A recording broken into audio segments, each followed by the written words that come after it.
기억하여 주시고 축복하여 주시옵소서.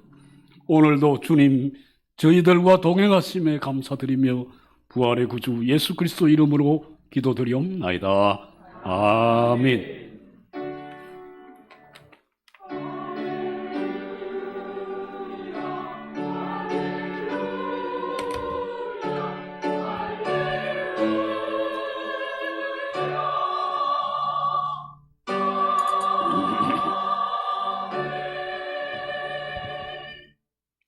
하나님 말씀 신약 성경의 고린도전서 15장 35절에서 58절입니다. 신약 성경 282쪽 고린도전서 15장 35절에서 58절까지 한 절씩 교독합니다. 누가 묻기를 죽은 자들이 어떻게 다시 살아나며 어떠한 몸으로 오느냐 하리니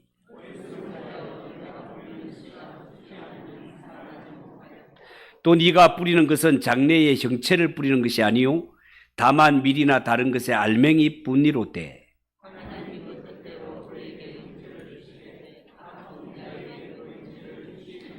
육체는 다 같은 육체가 아니니 하나는 사람의 육체요 하나는 짐승의 육체요 하나는 새의 육체요 하나는 물고기의 육체라.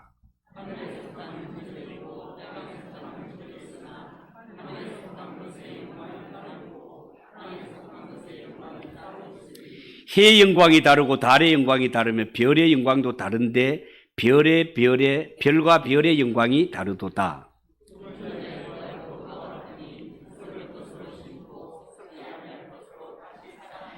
욕된 것으로 심고 영광스러운 것으로 다시 살아나며 약한 것으로 심고 강한 것으로 다시 살아나며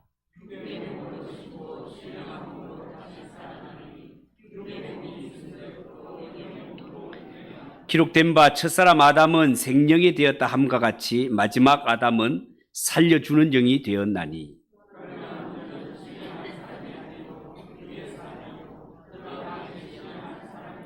첫사람은 땅에서 났으니 흙에 속한 자이거니와 둘째 사람은 하늘에서 나셨느니라.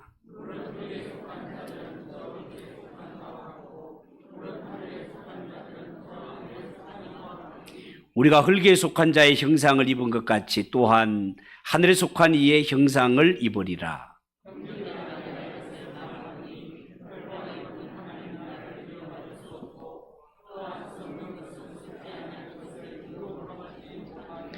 보라 내가 너희에게 비밀을 말하노니 우리가 다 잠잘 것이 아니요 마지막 나팔의 순식간에 호련히 다 변화되리니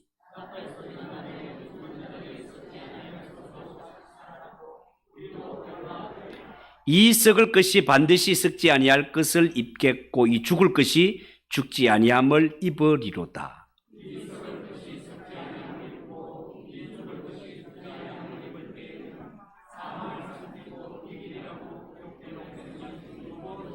사망아 너희 승리가 어디 있느냐 사망아 네가 쏘는 것이 어디 있느냐.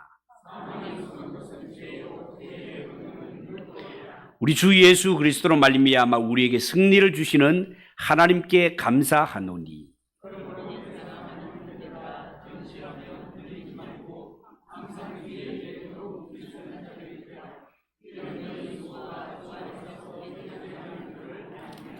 아멘.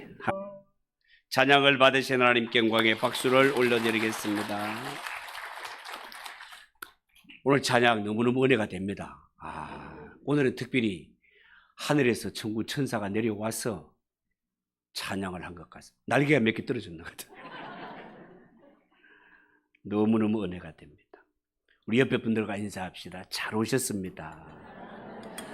은혜 받읍시다.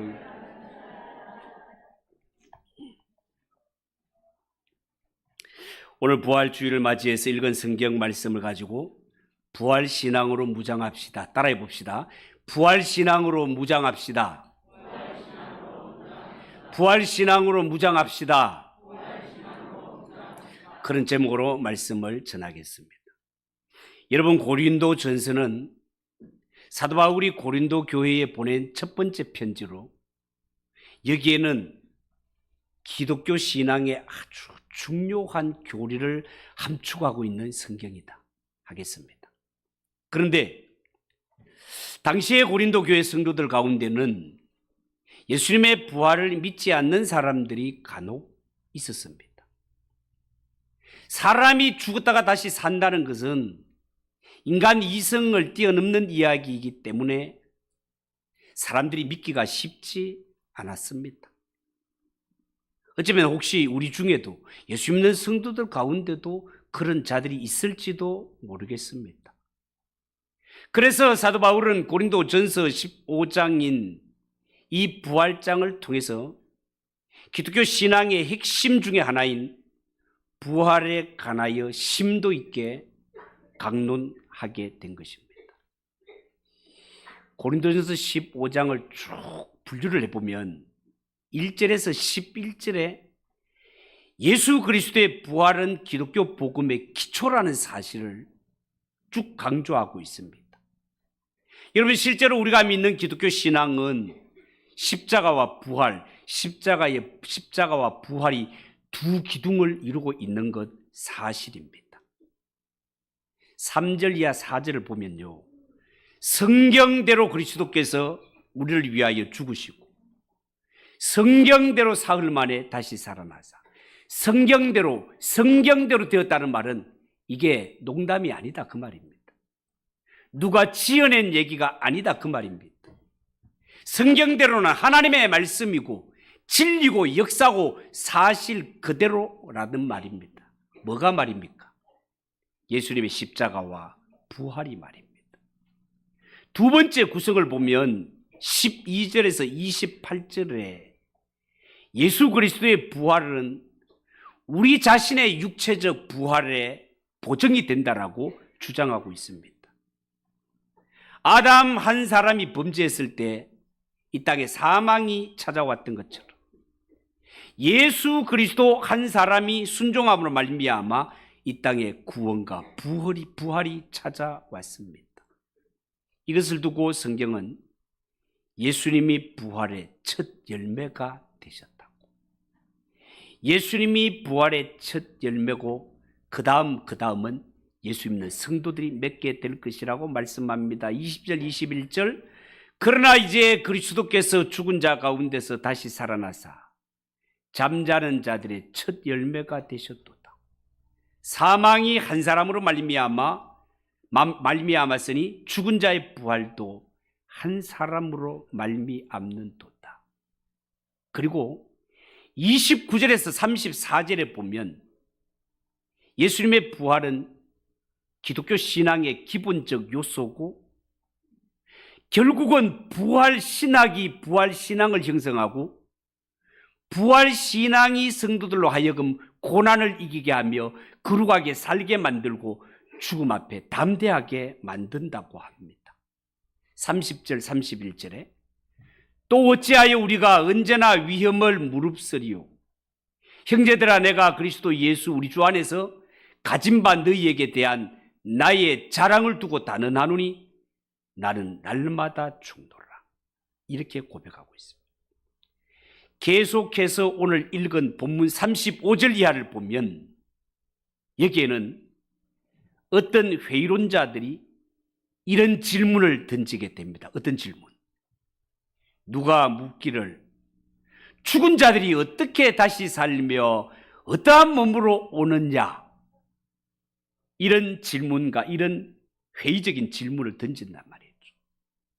이것은요, 아직도 사람들이 부활을 믿지 못하고 있으니까 이런 의문과 이런 질문이 나오는 것 아니겠습니까? 그래서 사도 바울은 고린도전서 15장 부활장이죠. 이 부활장 후반부에서 오늘 읽은 성경 본문 말씀을 통하여 부활에 대하여 의심하는, 죽은 사람이 어떻게 다시 사노? 뻥치지 마라, 이런 생각을 가지고 있는 의심하는 자들에게 이렇게 답변을 하고 있습니다. 거기에 대해 오늘 제가 말씀을 드리고 싶은 것입니다. 그럼 첫 번째 생각할 것은 죽은 자들이 어떻게 다시 살아날 수 있냐는 것입니다. 여러분, 당시에 문제가 많던 고린도 교회, 고린도 교회는 주류를 이루고 있는 사람들이 헬라인이었습니다. 그리고 헬라인들은 아시다시피 이원론적인 사고에 깊이 빠져 있었습니다. 이원론적 사고에 빠져 있었다는 말은 영혼은 강하고 선하고 영원하지만 육체는 약하고 세속적이고 부패하는 감옥으로서 육체가 영혼을 감금하고 있다고 그렇게 생각했습니다. 그래서 이 헬라인들, 고린도 교회 성도들은 사람이 죽으면 육체는 흙으로 돌아가고 영혼은 자유롭게 되어 우주적인 신에게로 흡수된다라고, 신앙의 저변에 이런 생각들이 깔려 있었단 말이에요. 그러므로 이 이원론적인 사고에 빠진 헬라인들은 영혼 불멸설은 믿었지만 육체의 부활은 믿지 못했습니다. 사람이 죽어서 썩어 악취가 나는 송장이, 시체가 다시 살아난다? 이거는 상상도 할 수 없는 일이고 터무니없는 생각이다, 그 말입니다. 여러분, 어쩌면 오늘날 모든 현대인들, 예수 믿지 않는 자들, 어쩌면 예수 믿는 성도들 가운데도 이런 생각을 가지고 있는 자들이 있을지도 모릅니다. 사람이 죽으면 요즘 같으면 다 화장을 하고, 화장하고 나면 한 줌의 재가 나오게 되는데, 이 재를 땅에 묻어 흙으로 돌아가게 하고 바다의 강물에 띄워버리면 다 사라지기 마련인데 어떻게 죽었던 사람이 다시 살아난단 말인가? 죽은 자가 다시 산다는 게 도대체 말이나 되는 소리인가? 물에 빠져 죽은 사람은 벌써 고깃밥이 되어도 벌써 되었을 텐데 고깃밥이 되어버린 사람이 어떻게 부활할 수 있단 말인가? 여러분, 이 질문들은 오늘 성경 35절의 질문과 똑같은 부류의 질문이다 하겠습니다. 이에 대해 사도 바울은 뭐라고 대답합니까? 35절에 대한 질문을 36절에 대답을 합니다. 뭐라고 대답합니까? 어리석은 자여, 어리석은 자여, 이렇게 대답을 시작합니다. 여기에 어리석은 자여라는 말은 이 분별할 줄 모르는 자여, 앞뒤 분간도 못하는 자여, 이런 뜻이 되겠습니다. 왜 사도 바울은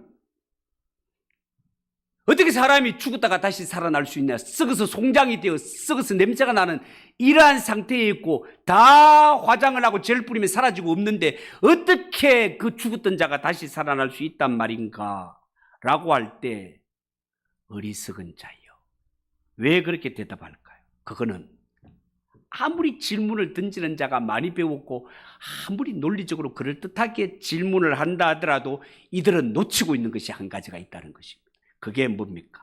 하나님은 살아계시고 전능하신 하나님이라는 사실을 놓치고 있다는 거예요.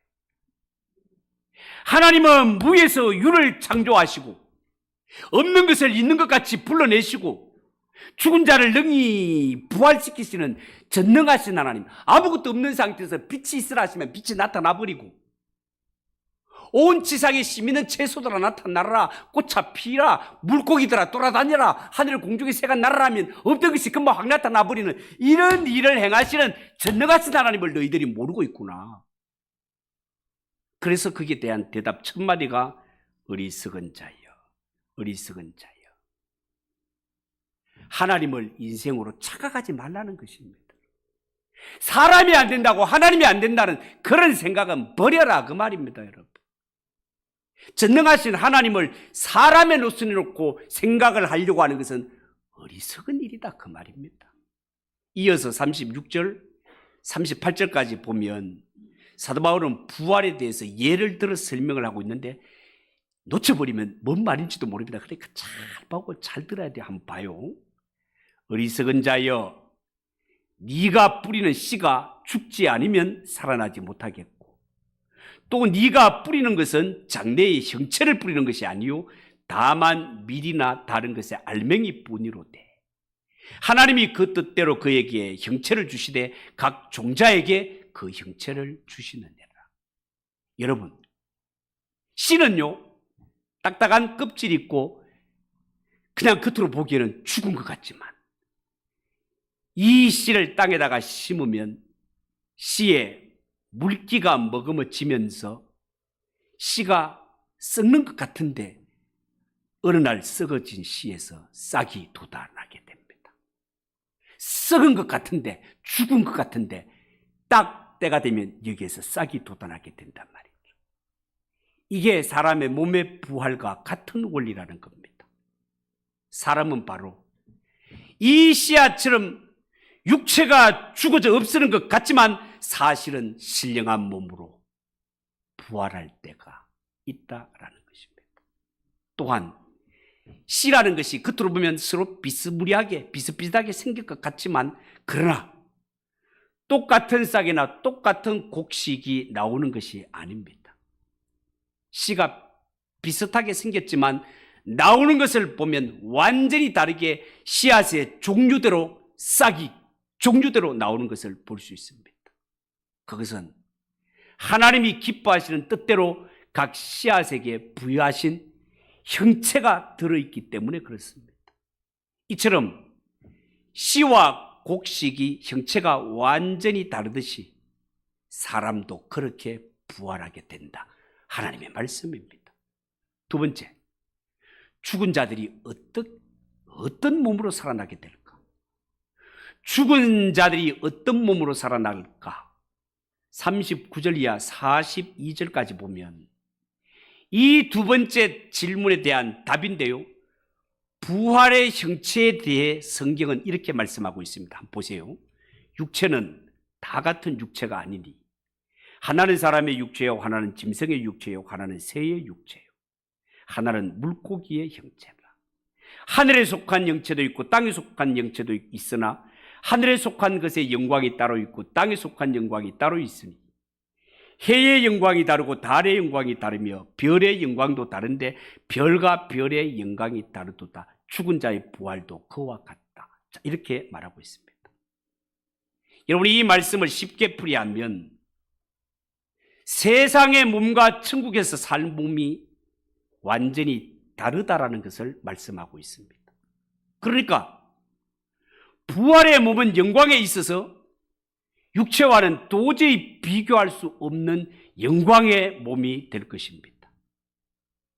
여러분, 성경에 보면 아담이 하나님과 같이 되려는 교만한 죄를 범하였을 때 그 결과 하나님이 이제 너는 정령 죽으리라. 정령 죽으리라고 했을 때 죽는 몸은 이제는 썩어질 몸입니다. 반드시 죽는 몸이 아니라 이제는 그것과는 완전히 다른 영원히 썩지 않을 영광스러운 몸으로 성도는 부활에 동참하게 된다는 것입니다.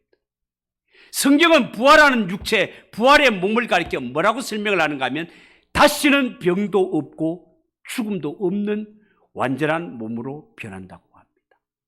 42절 이하 44절까지를 보면 이렇게 말합니다.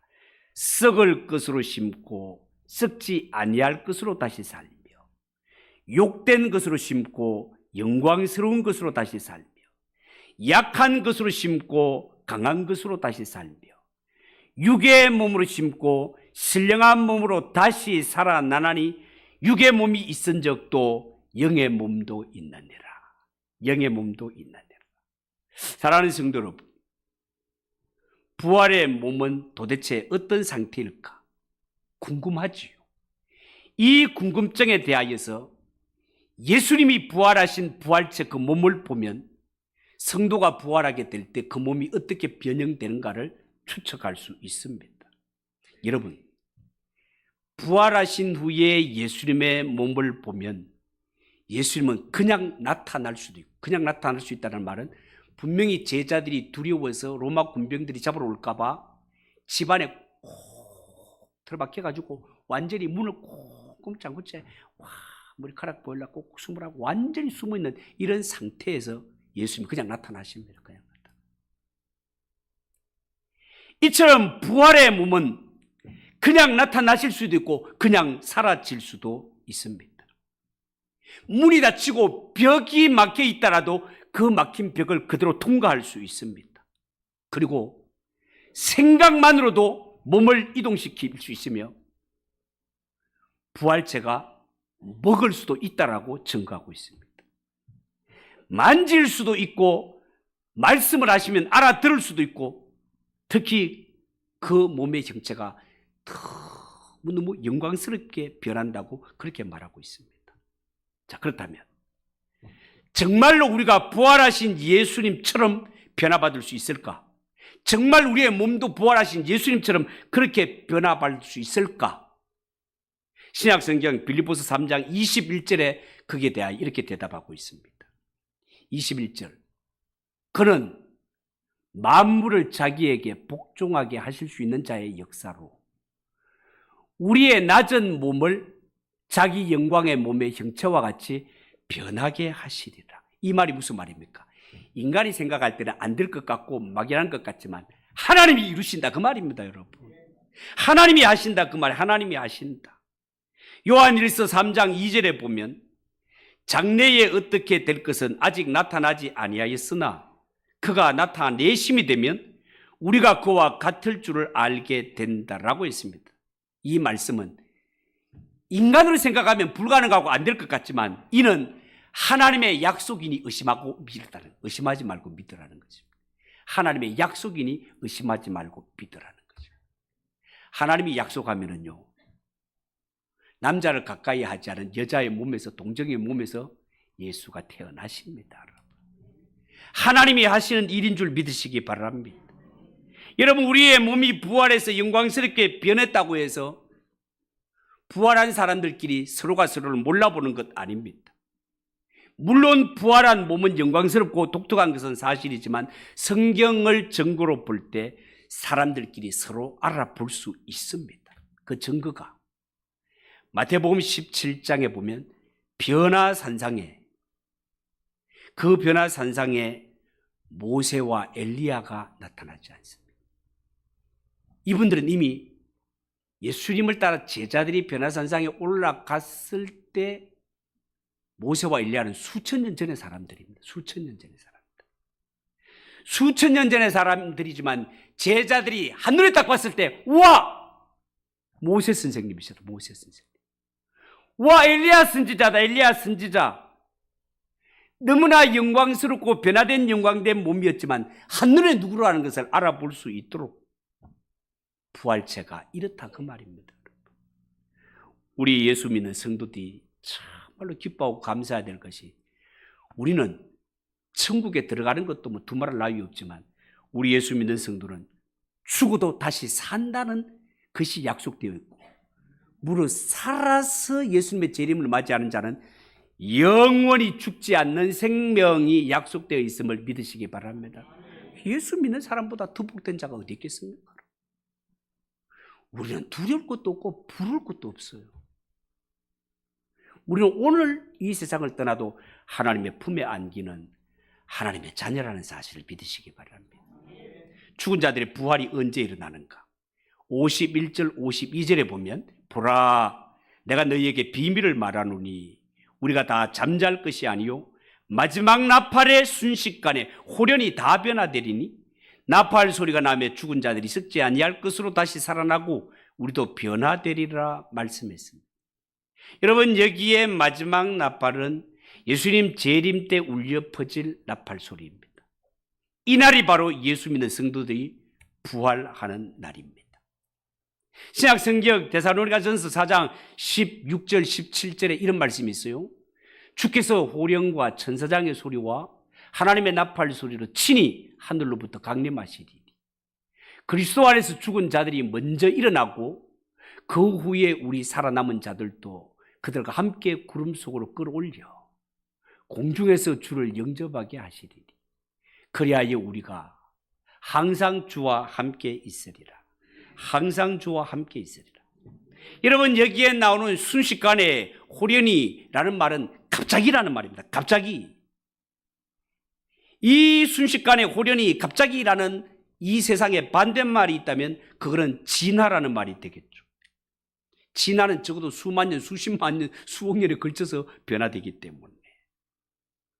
여러분, 성도의 몸이 부활하고 변화되는 것은 수만 년, 수십만 년이 걸리는 진화와 같이 수많은 시간에 의해서 이루어지는 것이 아니라 예수님이 재림하는 순간, 예수님이 재림하는 순간에 호련히 한순간에 갑자기 변화된다라고 성경은 우리에게 가르쳐 주고 있습니다.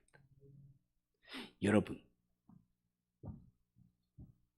성경은요, 하나님의 창조도, 노아의 홍수도, 소돔과 고모라 심판도, 부활도 순식간에 일어난다라고 말씀하고 있습니다.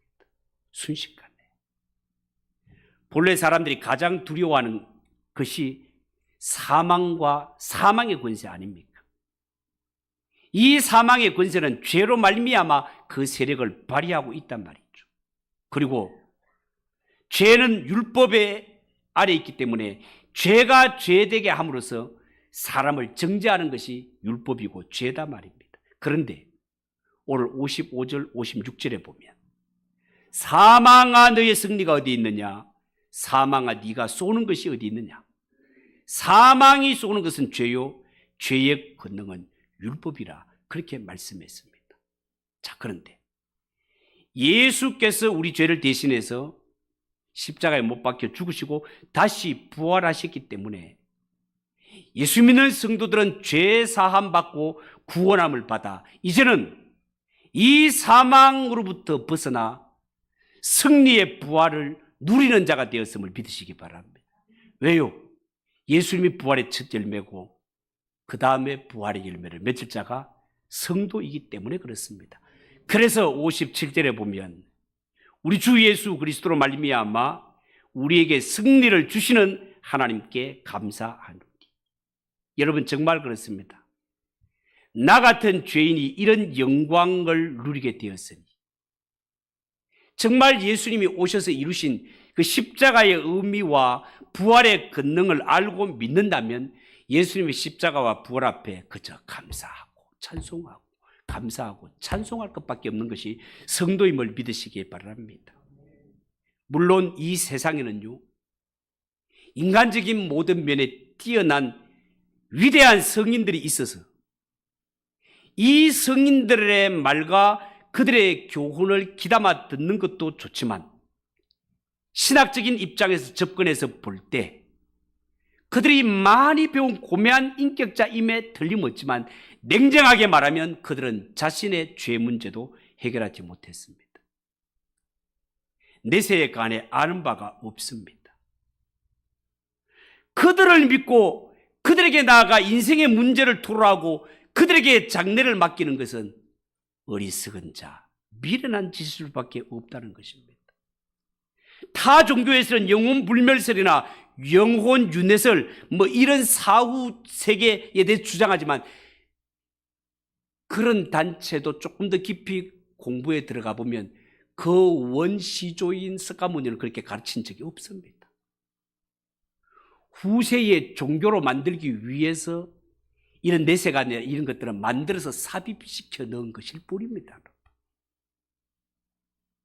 우리가 죽고 나면 어떻게 됩니까? 라고 했을 때 그분들의 대답은 내가 살아서 세상 일도 다 알지 못하는데 어찌 죽은 후의 세상을 알겠느냐. 이것이 석가모니 대답이었습니다. 극락이나 이런 내세가는 이후에 종교로 만들기 위해서 삽입시켜 넣은 것이라는 것이 다 증명된 사실입니다. 이 세상에 죽으셨다가 다시 사시고 제 문제와 죽음의 문제를 해결하신 분은 주 예수 그리스도 한 분밖에 없음을 믿으시기 바랍니다. 여러분, 예수님의 육체적 부활은 예수님만이 체험했고 예수님만이 모든 인생에 주실 수 있는 유일한 선물이라는 것을 믿으시기 바랍니다. 그러므로 모든 인생이 이 세상에 나와서 죽지 않고 영원한 생명을 얻어 영원한 천국에서 살기를 원한다면 죽음의 문제를 해결하신 유일한 그분, 예수님 앞에 나오는 것 외에 다른 길이 없다는 사실을 믿으시기 바랍니다. 우리가 이 세상에 수많은 길이 있는 것 같지만 다 뿌리치고 이 거룩한 날에 주님 앞에 나와 예배 드리는 것은 우리의 죄 문제, 우리의 인생, 우리의 내세, 우리의 영생, 우리의 천국 문제를 해결하실 분이 그분밖에 없기 때문에 그렇습니다. 예수님 한 분밖에 없음을 믿으시기 바랍니다. 마지막으로, 그렇다면 모든 성도들은 어떻게 살아야 될까? 어떻게 살아야 될까?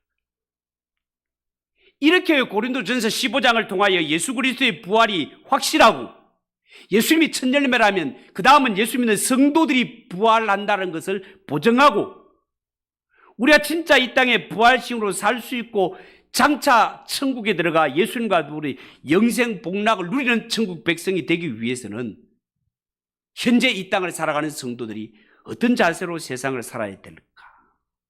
첫 번째, 육신과 세상에 너무 애착 가지지 말라는 것입니다. 예수 믿는 성도라 하면서도 이 땅에 살아갈 때 세상에 너무 빠져, 육신에 너무 빠져 살아가는 자들이 있다 그 말이에요. 이런 사람들은 자기 자신밖에 모릅니다. 자기 몸을 위해서라면 아까울 것이 없고 좋다는 것은 다 찾아다니면서 먹습니다. 그렇지만 어쩌면 이 땅에서는 좀 손해보고 좀 희생하고 남을 섬기며 사는 것이 저 천국의 아름다운 삶을 보장하는 것입니다. 성경은요, 하늘의 밀이 땅에 떨어져 죽지 아니하면 하늘 그대로 있고 죽으면 많은 열매를 맺는다고 했습니다. 이 땅에 살아갈 때 나 하나밖에 모르고 오직 나를 위하여, 오직 나를 위하여, 오직 나를 위하여 산 자는 하늘 그대로 있는 삶을 살게 될 것입니다. 그러나 우리는 천국을 믿고 이 세상이 전부가 아니라 저 세상이 있음을 알고 이 세상은 저 세상을 준비하기 위한 과정이라는 사실을 안다면 이 세상에 내만 알고 사는 것이 아니라 나는 썩어지는 하늘의 미랄이 돼요. 희생할 줄 알고 손해볼 줄 알고 남들을 섬기는 삶을 사는 자, 30배, 60배, 100배의 열매를 거두는 축복을 누리게 됨을 믿으시기 바랍니다. 여러분, 사도 바울은 빌립보서 3장 8절에 이 세상에서 자기의 모든 것은 배설물같이 여긴다고 그렇게 말했습니다. 예수님 만나기 전에 바울이 사울로 있을 때는 내가 최고의 가문에서 태어났다는 것, 양반 가문이라는 것, 내가 최고의 학벌을 가진 이러한 자라는 것, 로마의 시민권을 가졌다는 것, 이런 것이 그의 육신의 최고의 자랑거리였습니다. 그러나 예수님 만나고 나서는 그의 삶이 완전히 바뀌어서 이 세상의 최고로 알았던 것들을 예수님의 십자가와 부활에 딱 비교하니까 세상의 것들은 다 배설물, 쓰레기와 같이 보잘것없는 것이다 그 말이에요. 왜 그렇습니까? 이 세상에 예수님 만나고 이 부활의 기쁜 소식을, 이 복음을 듣고 나서 보니까 이 세상에 예수 아는 것보다 더 고상한 지식이 없고 예수보다 더 좋은 것이 없더라는 것입니다. 따라해 봅시다. 예수보다 더 좋은 것 없습니다. 예수보다 더 좋은 것 없습니다. 이 세상 그 문부와 다 줘도 천국에 못 들어갑니다. 그 무엇을 내놓아도 우리의 죄 문제를 해결할 수 없습니다. 우리의 죄 문제 해결하실 분이 예수 그리스도. 천국에 들어갈 수 있는 티켓, 유일한 티켓, 주 예수 그리스도. 그렇다면 예수 믿는 성도가 이 땅에 살아갈 때 예수 그리스도를 최고의 가치로 믿고 살아가는 것이 당연한 것 아니겠습니까? 성도가 어떻게 살아야 될까? 주님 오시는 그 순간까지 거룩하고 진실하게 살아야 됩니다. 32절, 죽은 자가 다시 살아나지 못한다면 내일 죽을 터이니 먹고 마시자 하리라 그렇게 말했습니다. 예수님의 부활을 알지 못하고 천국과 지옥을 믿지 못하는 자, 그들은 오늘 먹고 마시는 것이 최고의 삶이라는 것입니다.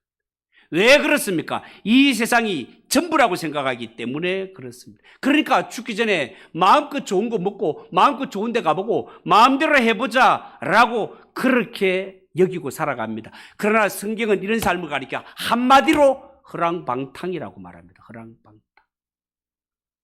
이렇게 허랑방탕하게 살면 그 삶의 끝은 심판과 멸망, 지옥밖에 없는 것입니다.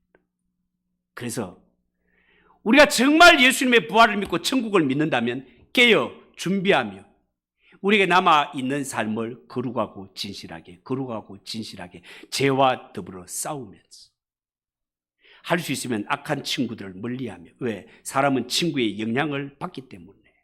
33절 34절 속지 마라.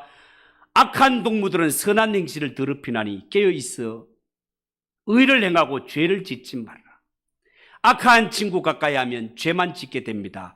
죄만 짓다가 인생을 마치게 됩니다. 좋은 친구를 가까이 하는 것은 선한 영향을 받아 거룩한 삶으로 변화받게 됩니다. 세상에 살아갈 때 어떤 자가 좋은 친구일까? 하나님의 말씀을 가까이 하고 기도하며 사는 자가 좋은 친구입니다. 복음성가 중에는 이런 것이 있어요. 예수보다 더 좋은 친구 없네. 예수보다 더 좋은 친구 없네. 예수님은요, 우리를 대신하여 목숨까지 내어주시는 진실한 친구입니다. 그 예수님 가까이 하며 살아가시기 바랍니다. 성도가 정말 어떻게 살아갈까? 복음을 위해 살아가야 됩니다. 31절 형제들아, 내가 그리스도 예수 우리 주 안에서 가진 바 너희에 대한 나의 자랑을 두고 단언하노니 나는 날마다 죽노라. 나는 날마다 죽노라. 사도 바울의 고백입니다. 나는 날마다 죽노라. 이게 무슨 말입니까? 나는 십자가 은혜를 생각하고 천국의 소망을 생각할 때 나는 날마다 내 자존심을 꺾는다 그 말이에요. 날마다 내 속에 자아를 죽인다 그 말입니다. 우리는 이 세상 살아갈 때 모든 것이 내 중심, 나. 하나님 중심으로 살아야 할 자가 하자 빼면 나님밖에 안 남아갖고 오직 나를 위하여 살아가는 것이 타락한 인간의 모습이다 말이에요. 그렇지 않습니다. 우리가 이 세상에 살아갈 때 사도 바울이 날마다 죽는다는 것은 나는 천국의 영광을 생각하면 내 자존심은 짓밟힘을 당해도 상관없어. 나는 아무것도 아니라 여김을 받아도 아무 상관없어. 왜? 내 곁에 주님 계시고 내 안에 주님 계시고 주님과 함께 사는 삶은 몸은 이 땅에 살아도 나의 시민권은 하늘에 있기 때문에 그렇습니다. 예수 믿는 성도는 이 세상에 예수 믿는 것 때문에 핍박받고 낙심 이런 일 전혀 상관없습니다. 왜? 우리의 시민권은 이미 하늘에 있기 때문에. 하늘의 생명책에 우리의 이름이 선명하게 기록되었기 때문에. 이게 안 되면 걱정이지만 이미 우리의 이름이 하늘 생명책에 기록됐다면 이 세상에 낮아지고 예수 위에 죽어도 괜찮은 것이 예수 믿는 성도의 삶이라는 것을 명심하시고 58절로 결론을 맺습니다. 그러므로 내 사랑하는 형제들아, 견실하며 흔들리지 말고 항상 주의 일에 힘쓰는 자가 되라. 이런 너희 수고가 주 안에서 헛되지 않은 줄 알미니라. 절대로 흔들리지 마시고 예수 믿는 것보다 더 좋은 거 없습니다. 천국에 가는 것보다 더 좋은 것도 없습니다. 주님 오시는 거니까 절대로 이 믿음 흔들리지 말고 내 앞에 맡겨진 주의 사명 잘 감당하며 살아가는 성도들 되시기를 주님의 이름으로 축복합니다. 기도하겠습니다. 하나님 아버지 은혜를 감사합니다. 오늘 부활절을 맞이해서 하나님 부활신앙으로 무장하자 말씀을 드렸습니다. 이 말씀이 우리에게 잘 박힌 목과 같이 되어서 주님 오시는 그날까지 말씀 붙들고 살아가는 성도들이 되게 하옵소서. 예수님의 이름으로 기도하옵나이다. 아멘. 167장 찬송합니다.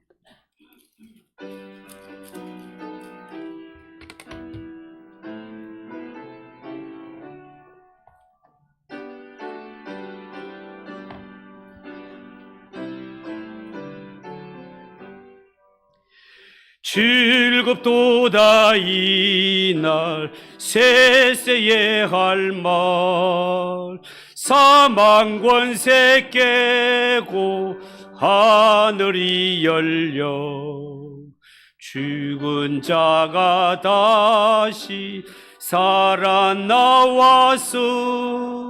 생명의 주 예수 찬송하도다.